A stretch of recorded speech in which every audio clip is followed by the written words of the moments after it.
জাহিদ, আফিফ এরা নির্বাচনে অংশগ্রহণ করবে না।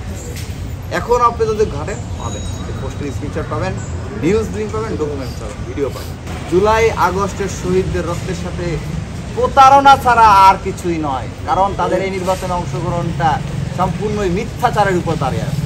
আর তারা বলেছিলেন যে তারা দায়িত্ব পাইলে, উপদেষ্টা হওয়ার পরে তারা নির্বাচনে অংশগ্রহণ করবেন না। আপনারা এখনও যদি চেক করেন সাদেক আলম সাহেবের পোস্ট, সেই পোস্ট এখনও আছে।